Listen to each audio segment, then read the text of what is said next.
was performance, followed by the total number of transactions what are going in the operating system concepts. We call it as job management, and diagnosing of the errors, troubleshooting, etc. And followed by the coordination between multiple users and the system hardware. So these are the different primitives where the operating system is going to support. Now, let us look into the in-depth of the first characteristic, that is the memory management. So we were talking that memory is of two types. One we call it as random access memory. Second we are going to call it as read-only memory, and both they are going to be called it as primary memory. So this is the first concept. Now, whenever a job has to be executed, it is going to be brought into the primary memory for execution. That means if I buy a mobile or a laptop, I say I have 4 GB of memory. I have 4 GB of RAM disk. That means 4 GB is going to be allotted as a space so that users program can stay here, execute their task done.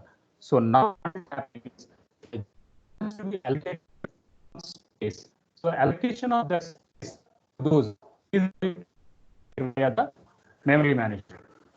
One, we were talking about process.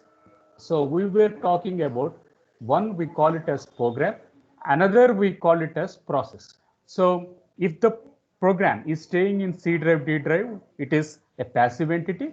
If it is brought to the main memory for execution, we are going to call it as process. Third thing, I have hardware devices. So what are hardware devices? It can be a disk drive, it can be a mouse, it can be a printer, it can be a keyboard, it can be a monitor. So these are all called the devices, and these devices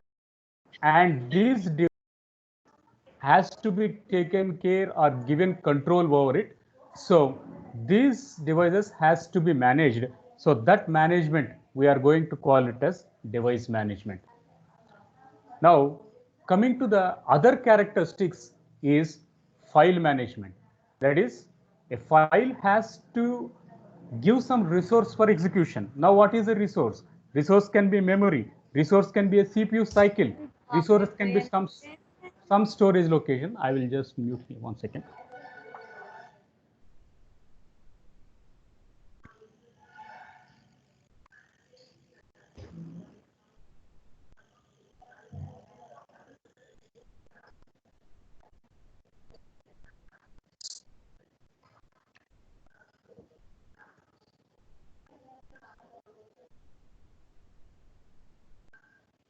So we were talking about file management. That means file management has to go with allocation and deallocation of a resource. That means I have CPU cycles, I have bandwidth, and those all has to be allocated to different types of contents which are going to be used by the CPU. Next one was the security, that is unauthorized access to the program has to be prevented. So whoever are the appropriate users, only those users will have the access. So how it is going to be done? One simple technique is using to set the password to a mobile, using a password to a desktop or a laptop computer so that it cannot be used by other references. Now here is a important thing what we have to discuss primarily. The first thing was the operating system design. Sorry, the object oriented design. So when we are going to talk about object oriented, the first thing we will get is the class. Class is nothing but it is set of data members and member functions. When we are going to call the second primitive as object, so first one we call it as class. It is nothing but data members and member functions. Second one we are going to call it as object. Object is nothing but we call it as a real-time entity or it is an instance of a class. Third thing we call it as data encapsulation, nor we call it as data binding. So that means our data has to be safe from external references. How we are going to keep our data safe external? You are going to make it as private, nor you are going to make our data as public modes so that data will not be accessed by others. And next one, we are going to call it as inheritance. So inheritance, we are going to in that way we are going to put the things in different granularities, then it is going to satisfy the concept and we have one shape, and that one shape can be concatenated or brought to multiple shapes. So this is one form of shape giving to a circle, giving to a rectangle. So we call that concept as polymorphism. So in this way, operating system can be combined with an object-oriented design, which is supported by Python language, which is supported by Java. So all these, they are going to be taken care with the first element called as object-oriented design. Second thing, you hope you have studied about the Java subject. In Java, we are having multi-threading concept. That means if I am going to have one CPU, then if I am going to have one process, then one process is going to use one CPU. Obviously, we call that one as a single processor. We call that environment as a single process environment. Neither, if we are going to have multiple threads, they have to be utilized with the CPU simultaneously, then we are going to say multi-threading. That means our process can have a lightweight thread, our process can have a heavyweight thread, and they can be distributed among the CPU to do its process concurrently, parallelly, simultaneously. Then that is where multi-threading is going. One core of a CPU, one will execute, another CPU is going to take care. In this way, simultaneously, parallelly, two or more jobs are going to be done in parallel. Then we are going to call that concept as multi-threading. After multi-threading, we will be having an important word called as symmetric processing. So what is symmetric processing is, we will be having a main memory here, and this main memory will be having a connection via a bus, and from the bus it will be connected to a cache, cache 1, cache 2, it will be connected to a cache 1 or a cache 2, etc. Cache 2, then it will be followed by the CPU 1 followed by CPU 2.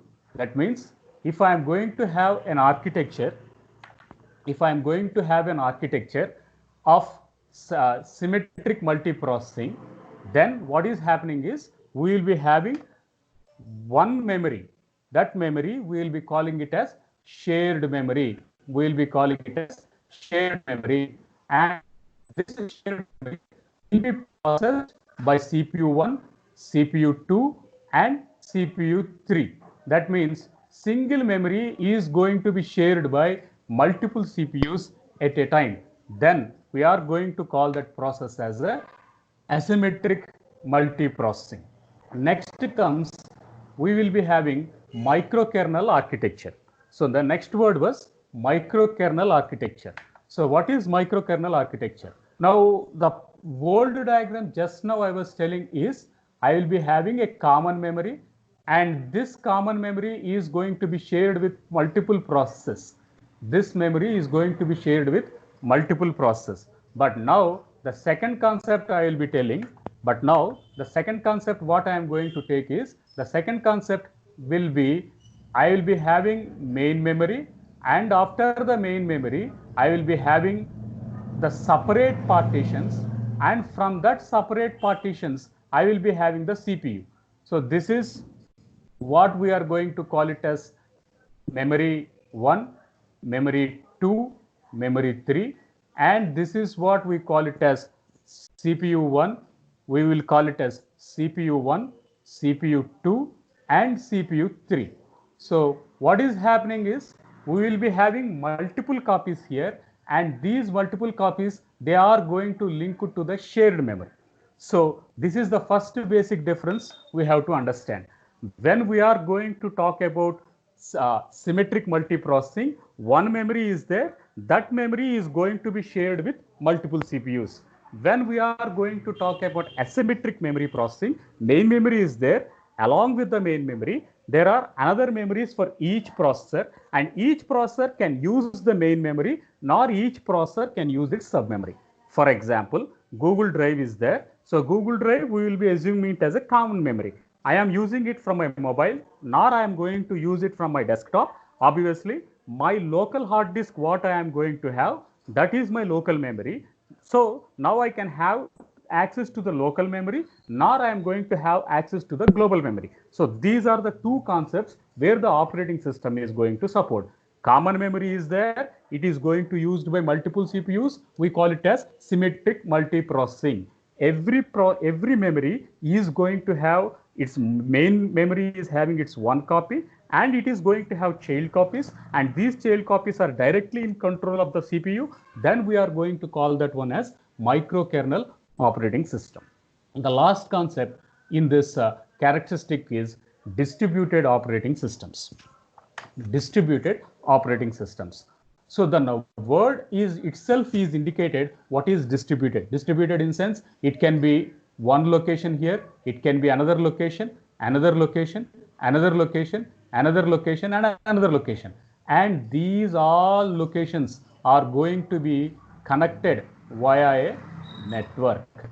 These all locations are going to be connected via a network. That means in process management, it will be at one location. Memory management will be at another location. IO management will be at one more location. Device management will be in another location. File management will be in another location. And security will be in another location. Now, what is happening? Operating system is not living in a same copy of your local hard disk. Operating system is going to use a network, and via this network it is going to access, it is going to distribute all its functionalities around the thing where it is connected. So that is the first advantage of distributed operating system. We were telling operating systems primitives are process management, memory management, IO management, file management. So if I purchase a Windows operating system copy, obviously that it is going to be in my hard disk. It is not going to be in your hard disk or in another mobile phone. But the same concept, if I am going to use it via the distributed system, what happens is the functionality of the operating system, primary, the memory management, process management, IO management, this it is going to be distributed. This is the first advantage. Next, the second advantage is in the network, it can allot memories, it can allot jobs. So one job it can keep at one position, another job at another position, another job at another position, and another job at another position. In this way, it can distribute the work between multiple processes. So if I give you 10 programs to execute, you have to execute it in your laptop, all the 10 programs. But if I am going to take the advantage of the distributed operating system, what happens is distributed operating system, it will distribute the tasks not only with self, but it will distribute the tasks among the network. So this is the advantage of the distributed operating system. So after that, the other characteristics of an operating system will be the first thing, how good the CPU speed is going to work. So it can be in gigabits, it can be its terabits, etc. So the clock speed of a CPU, how much time it is going to execute our job, then it is going to be measured as quantifiable as a speed. Later on, if we are going to take about memory, so we are aware yesterday, the previous class, we have shown you the memory extensions. The low speed was register, followed by cache memory, followed by the primary memory, followed by the secondary storage, followed by the cloud. So if I'm going to say it is cloud, it is going to be in terabytes and it is going to be in petabytes. But if it is going to be in a register, it can be just kilobytes. If I am going to say it in the next level, random access memory, it is going to be in 4 GB RAM, like that. So in this way, the capacity of a memory is going to be bifurcated, and that is where this memory is going to take place. Next one, how good the program is going to be executed. I supply an input, and how accurate I am going to get the output. I supply an input, I write the program in C or Java, then I am expecting the output. Whether that output is correct or not, whether that output is accurate or not. So that accuracy is going to be one of a characteristic of the operating system. Next one was the diligence. So when we are going to say it as a diligence, what is going to happen is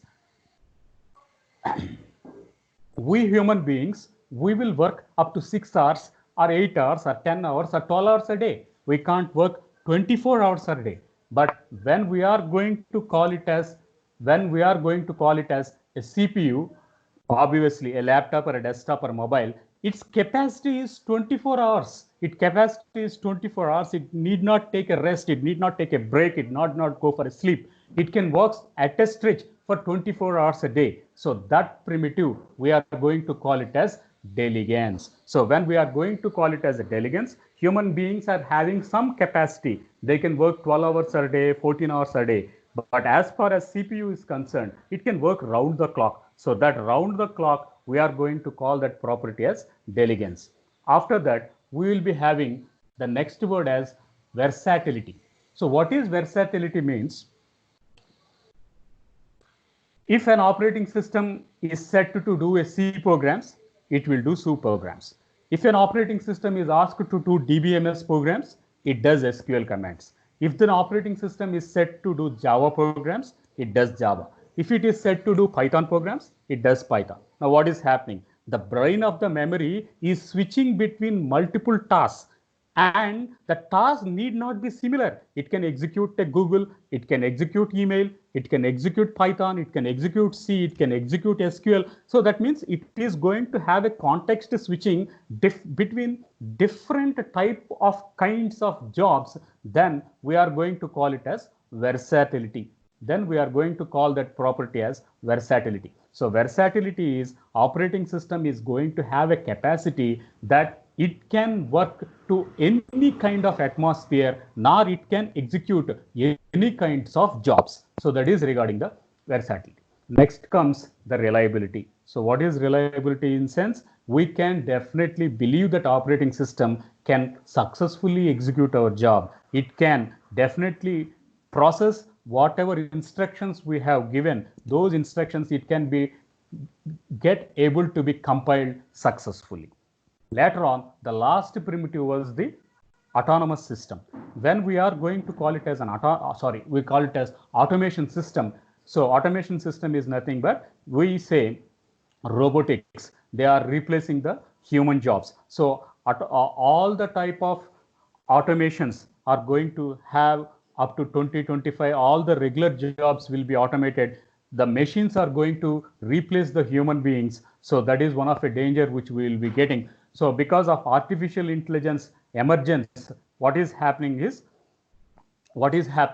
the regular jobs are going to be automated. The machines are replacing the human, and they are directly coming into picture, and they are executing the task. So a quick recap of the characters. We talked about memory management, we talked about process management, device management.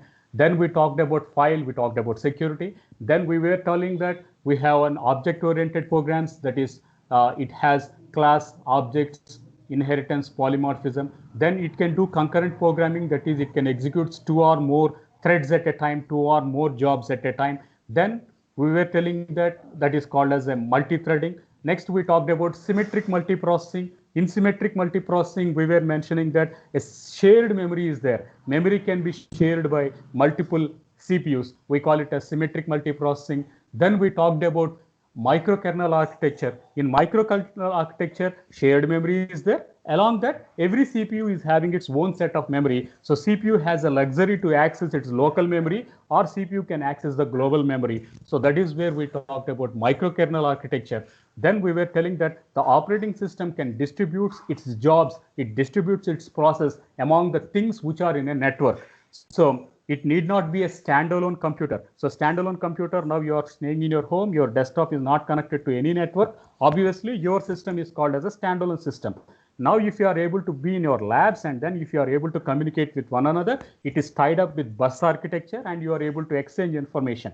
Then you are going to be part of a network. So when you are going to be part of a network, you can distribute the jobs among multiple entities. So that is where this distributed operating system has going to come into picture.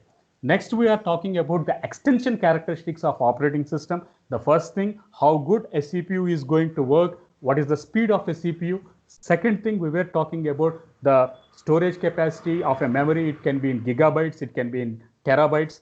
So if it is having a high speed memory, then it can be a cache memory and registers which can work in kilobytes.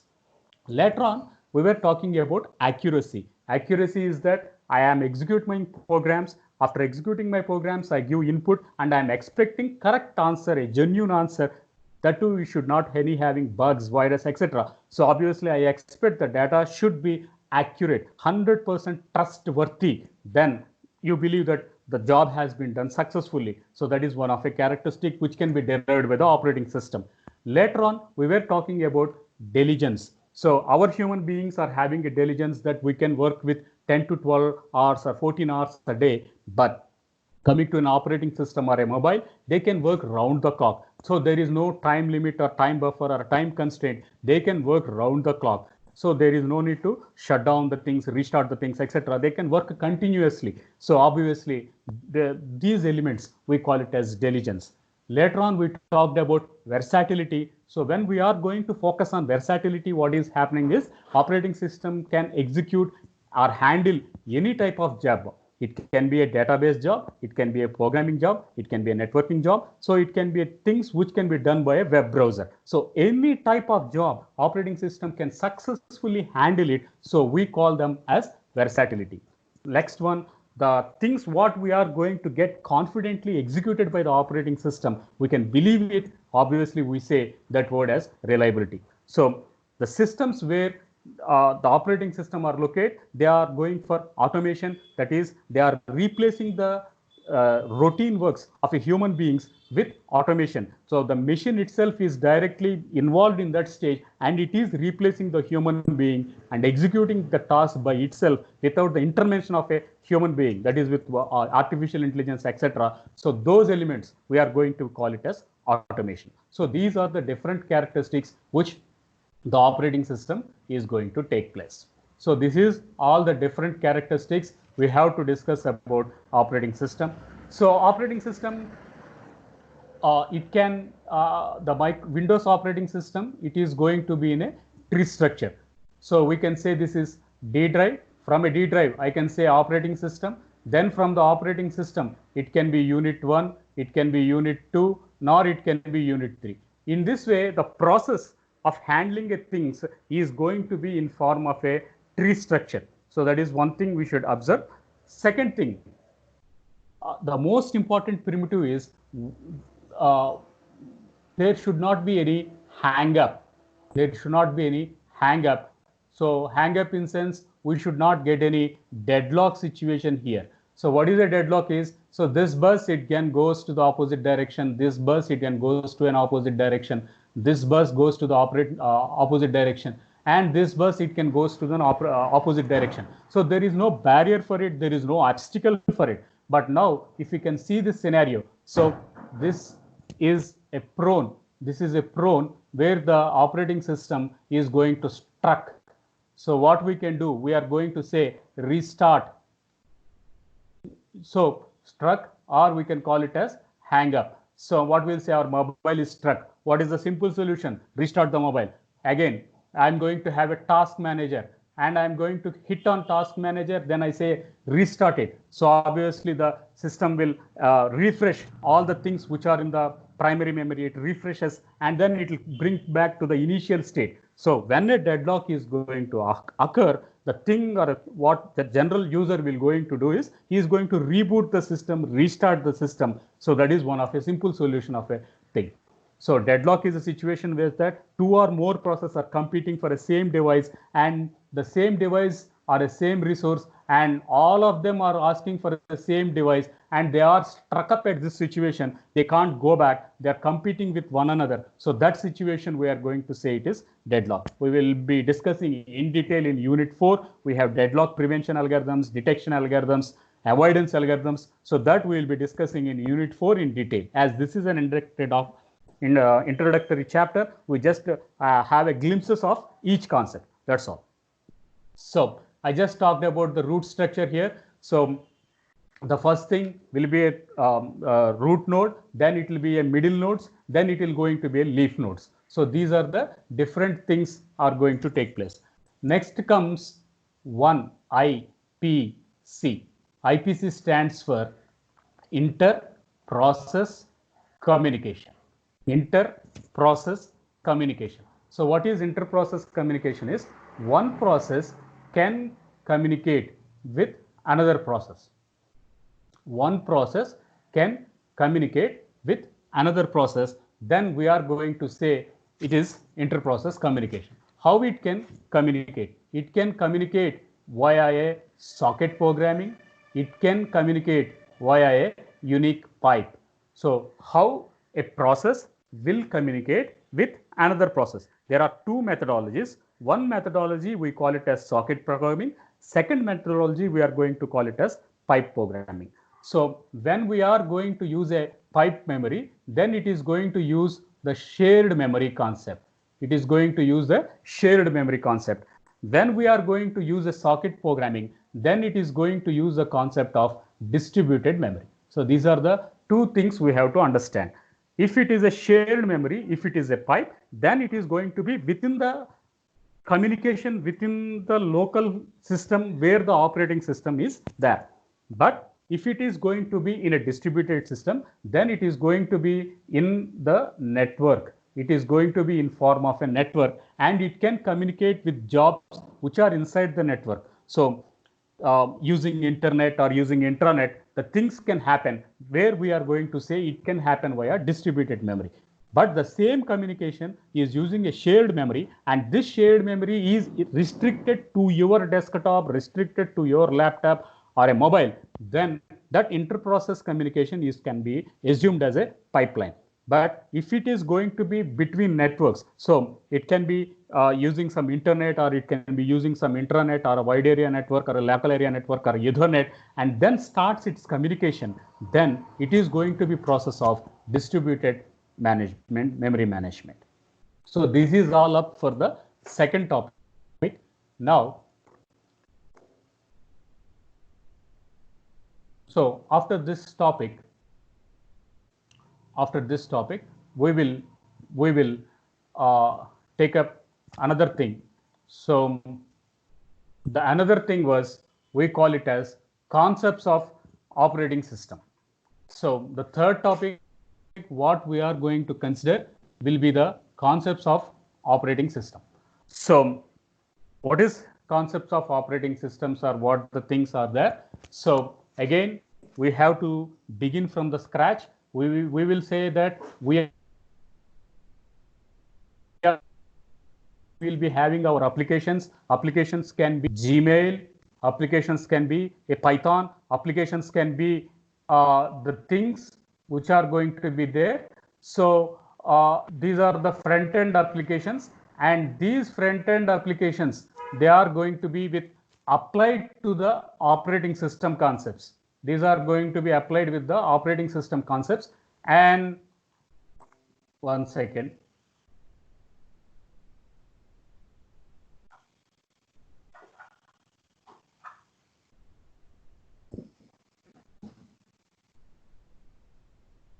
I will take the attendance. Download.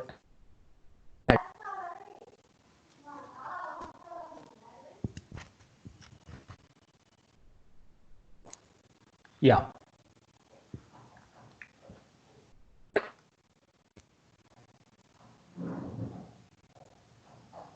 So concepts of operating system. In concepts of operating system, we were mentioning the first thing, we are the users, and we will be having our applications, and our applications can be things which can be do via internet. Our applications can be things which we can be using Python compilers or an R IDEs, nor C or C++, Java compilers, etc. So these are all going to be the applications, and after applications, they will be first brought to the hardware. They will be first brought to use the hardware. So how it can be brought to the hardware? It can be with the interface of an operating system. What is an hardware? It can be monitor, it can be keyboard, it can be printer, it can be drivers, or it can be random access memory. So all these elements, they are going to be the hardware. So these hardware, we can't use it properly. So we need one interfacing unit, and that interfacing unit will be acting it as an operating system. So the main agenda was the user should efficiently use the operating system, and the second thing was the user should not know in sense we are going to call it as hide the details. So the users should not know which device, which process, which memory location I am going to use. Those the users will not be able to know. That should be hidden from the user. So those were resources. So here I'm going to call it as resources. It can be memory, it can be keyboard, it can be drivers, nor it can be printer, nor it can be random access memory. So these are the things of an functions. So again, when we are going to call it as operating system objectives and functions, the first thing we'll have memory management, second thing we have device management, third thing we call it as process management, fourth thing we call it as security, fifth one was error detection, next one was coordination and job accounting and file management. So we were repeatedly telling these elements for the past 3 classes. I'm repeating the same words again and again. The reason was only these words will be the chapters for you. So process management will be second chapter. Memory management will be the third chapter. Device management will be the fourth chapter. Deadlocks will be the next chapter. In this way, chapter wise, these functionalities only you have to study, and that's why, as this is the introductory unit, you should have the glimpse of the technical words. If it is dealing with process management, you should know 2 differences: thread, process, program. If we are going to have the glimpse of memory management, you should understand what is primary memory, what is secondary memory, what is virtual memory. Similarly, if we are going to talk with file management, then you should understand what is a directory structure, how a file is stored, what are the access mechanisms for a file, read, write, append, etc. In this way, some highlights has to be discussed in the first unit. So that is why we are taking this. So the diagram here you can observe, the first one we are going to be the users, and second one there are programmers. Now why there is a little bit distinction between users and program in this diagram is, so programmers, they have a capability to use 2 set of programs. One we are going to call it as application software, another we are going to call it as system software. So programmers, they can access one system software, next they can use application softwares. Now again, what is a system software? System software is nothing but it can be a compiler, it can be interpreter, it can be linker, it can be loader. So these are the built-in components in the operating system. So these elements we will be calling it as system softwares: compiler, interpreter, linker, loader, and assembler. So these are the basic elements of the system software. Now what is application software? Application software are nothing but the C programming, C++ programming, the Python programming, the Java programming, or the things what we execute online compilers, the IDEs, and execute the things. So these we are going to call it as application programming. So a programmer, he is going to have utilities, that is he is having a flexibility to work with system software, not he is going to have an association with the application software. But whereas users, they are going to use Google, they are going to use Microsoft Edge, they are going to use Chrome or Firefox and get their applications done. So they have their own set of database or other applications. So these are all called the generic users. So next comes the operating system. Then if we are going to say what is the primitives or what are the objectives, what are the functions of operating system? Yes, they are memory management, device management, process management, security, error detection, file management, etc. Now, after the operating system, we will be having the hardware. Hardware, it can be CPU, it can be random access memory, it can be IO management. So I am having this hardware.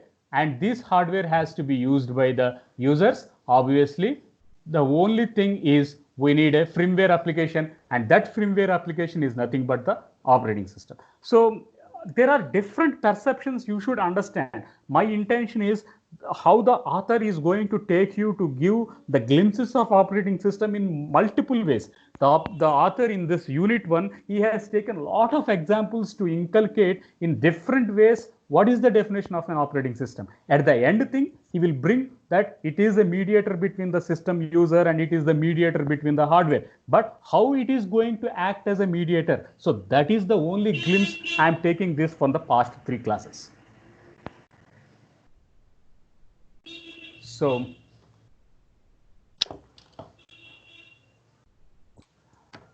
So this is what I was telling. I'm having a user management, and user management we are going to have Microsoft, I'm going to have this Google Chrome or Mail or Outlook or Safari or Opera browser or some Word, Edge, again this Google Chrome. So these are the different browsers or applications which are going to take from user end. Next, they are called as applications. These applications will not directly use the hardware devices.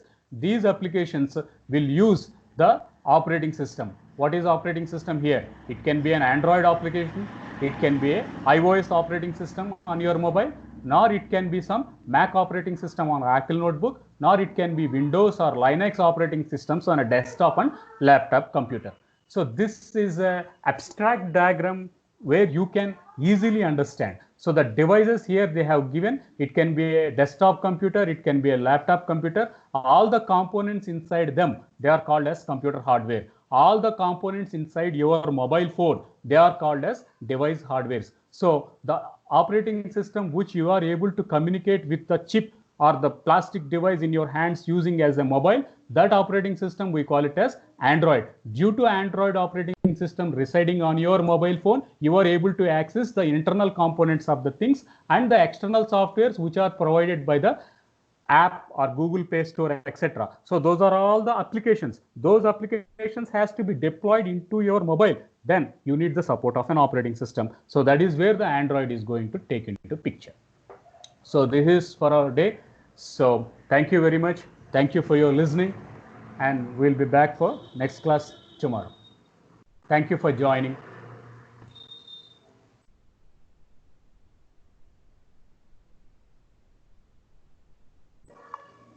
So thank you for joining. Now I am